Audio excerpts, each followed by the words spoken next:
Ich war 3 Jahre im Cheatering drin. Von 13 bis 16. Und dann habe ich gesehen, dass das alles falsch ist. Wir mussten umziehen. Von der Online zur Arcor. Ich musste meine Mailadresse ändern. Einen neuen Nick suchen. Ich musste mir sogar ein neues Half-Life kaufen. War eine schwere Zeit. Warum sind Sie ausgestiegen? Ja, die ganzen Sachen, die da gemacht wurden. Zum Beispiel hat es regelmäßig Penisvergleiche gegeben. Und wer mal ohne Cheats spielte, was weiß ich, um mal zu sehen, ob es nicht auch anders geht, der wurde beim nächsten Treffen sofort ausgelacht und verspottet und als Verlierer beschimpft und als Kellerkind und sowas. Und manchmal haben wir alle zusammen so Rituale abgehalten und haben Rattenblut getrunken, um die Stärke von ihnen zu bekommen. Aber wieso gerade Ratten? Na, hat sich ja niemand an größere Tiere getraut. Wo die meisten Cheater aus Scham selbst nach ihrem Ausscheiden im Dunkeln verborgen bleiben, gibt es auch Ausnahmen. Kalle Götzl, alias Kotz, ist seit Jahren professioneller Cheater. Und er scheut sich nicht davor, mit seiner Überzeugung an die Öffentlichkeit zu treten. Ich spiele, seit ich 14 bin, online. Und kurz danach habe ich auch mit dem Cheaten angefangen. Ich habe einfach gesehen, dass du dumm bist, wenn du es nicht machst. Und ja, ich spiele alles, wo ich so gerade Lust drauf habe. CS, Unreal, Quake, Counter-Strike und auch den ganzen Gehirnkram wie StarCraft, Warcraft und so weiter. Hauptsache ich kann cheaten. Ich habe auch mal Schach gespielt, aber da haben die anderen immer so lange gebraucht.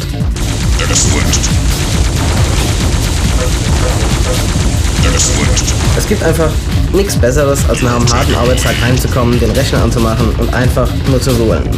Sind Sie nicht arbeitslos? Ja, aber nur vorübergehend. Also einfach nur zu ruhen. Da kommen die Kerle an, die denken, sie wären eine ganz große Nummer und dann kriegen sie von mir eine so richtig auf den Sack. Warum trainieren Sie nicht wie professionelle Spieler auch? Dumm? Ich habe doch noch ein Real Life. Wenn ich den ganzen Tag vorm Rechner sitzen würde, dann könnte ich das auch. Das sind doch die richtigen Loser. Jo. Ich schäme mich nicht, Cheater zu sein. Sie müssen es als Darwins Kampf des Stärkeren sehen. Cheaten ist die nächste Stufe der Evolution. Cheater sind die Stärkeren, natürliche Selektion und so weiter. Aber es ist doch ein menschengemachtes Spiel. Die Regeln gründen sich auf Fairness und nicht auf Überleben. Wayne? Cheaters? You know, these guys who use illegal programs to bash you. I'm sorry, I've never met one. Cheaten? Ja, was sollen wir da sagen? Wer es braucht? Ja, das Problem ist einfach, dass gewisse Leute Maßstäbe vorgeben und andere daran zerbrechen, weil sie nicht mithalten können.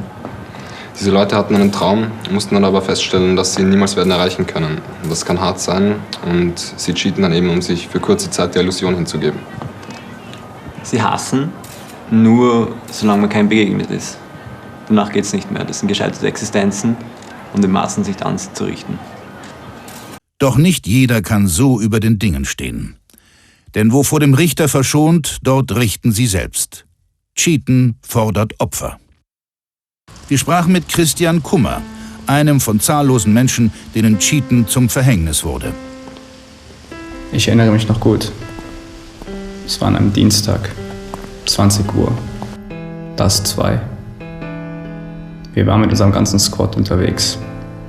Einfach noch eine Runde Public spielen. Routine. Ich weiß noch, wie ich sagte, kommt, lasst es bleiben. Diese Server sind gefährlich. Kommt, lasst bleiben, aber keiner hörte. Wir waren einfach alle so scheiße gut gelaunt. Einfach noch ein wenig bashen, meinten alle. Und dann Gebäsche wurde es. Es war auf Alarm. Wir hatten alles dabei. Cold Armor-Lights, Westen, Granaten, einer sogar eine Kalaschnikow. Keine Chance. Er hatte eine Para. Noch im Sprung aus Torraum raus erwischte er Foxy neben mir. Pang! Headshot! Aber es ging auch schnell. Wir feuerten die Minuswaffengranaten. Es war betäubend. Er rannte einfach weiter.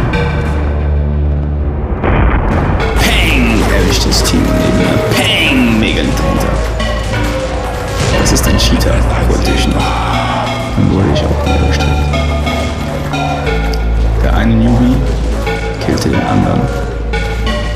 wurde schließlich selbst zerfetzt. Der letzte war Swoosh. Ich höre noch sein Lachen, wie er sagte: Geht ihr noch vorne rum, ich falle ihm in den Rücken. Der Kerl hatte keinen Rücken. Die letzte Salve kam durch das Tor. Swoosh war auf der Stelle tot.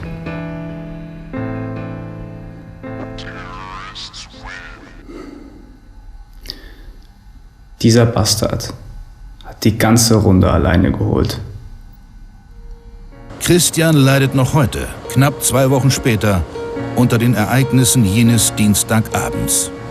Ich weiß nicht, ob ich jemals darüber hinwegkommen werde. Aber eines ist gewiss. Es passiert immer wieder. Auf jedem Server. Man ist nirgendwo sicher. Solange es Cheater gibt, gibt es auch Leid. Doch Cheaten fordert auch auf anderer Ebene Opfer. Weit ab von der großen Berichterstattung haben sich im Laufe der Jahre finanziert von namhaften Firmen der Elektroindustrie Cheater-Kinderheime gebildet. Diese Heime nehmen sich den wahrlich Leidtragenden an, den Kindern von Cheatern. Wir besuchten ein solches Heim und informierten uns über die Hintergründe. Cheater-Kinderheime sind eine Initiative der Elektronikindustrie. Es ist ein kostenloser Service an die Spielergemeinschaft. Denn immerhin verurteilen wir das Cheaten, nicht den Menschen und seine Familie dahinter. Die Kinder kommen auf unterschiedliche Wege her. Viele Cheater sind einfach überfordert und geben ihre Elternrolle freiwillig ab. Andere erkennen, dass das Beste für ihre Kinder ist, professionell betreut zu werden. Wieder andere werden vom Jugendamt hergebracht, nachdem ihre Eltern aufgeflogen sind. Natürlich cheaten größtenteils die Väter. Aber es cheaten mehr Frauen, als man glaubt. Irgendwie finden immer die Richtigen zusammen. Und es fehlt diesen Kindern. Das ist schwer zu sagen. Sie verhalten sich ungewöhnlich. Sie sind hyper... Hey! Wer war da? Und woher habt ihr die Pizza?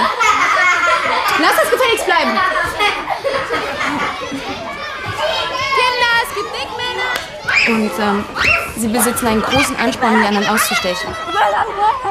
Man könnte sagen, dass sie eine andere Wahrnehmung haben. Wir versuchen nun hier, diesen Kindern durch gezielte Betreuung Werte zu vermitteln, um ihnen die Eingliederung in die Gesellschaft zu erleichtern. Natürlich auch anhand von Computerspielen, um sicherzustellen, dass ihnen nicht dieselben Eigenschaften wie ihren Eltern zum Verhängnis werden. Durch diszipliniertes und altersgerechtes Spielen sollen die Kinder in ein Regelverständnis herangeführt werden. Wir haben uns eben umgesehen. Und nun würden wir gerne wissen, inwiefern die Cheats auf den Rechnern diesem Ziel gelegen kommen. Was für Cheats? Wer hat Cheats? Rolf! Ich weiß auch nicht, wie sie es machen, aber irgendwie kommen sie immer wieder an Cheats. Es ist wirklich wie verhext. Renate, ja? Du, Frau Lauer, ich habe keine Cheats, ganz ehrlich. Das ist aber schön, Renate. Dann geh wieder spielen. Darf ich jetzt ins Internet, die anderen aber nicht? Wurde dieses eigentümliche Verhalten anerzogen oder vererbt? Das kann ich Ihnen beim besten Willen nicht sagen. Ich weiß nur eins, und zwar, dass die Schuld so oder so immer auf dieselben fällt. Nämlich die gedankenlosen Eltern. Denn wie kann man als Cheater nur Kinder in die Welt setzen? Die Zukunft vieler Cheater-Kinder ist ungewiss. Uns wurde dafür eine Frage umso gewisser. Die Frage nach dem Ursprung. Was macht den Cheater zum Cheater? Ist Cheaten vererbbar? Auf unserer Suche sind wir nicht allein.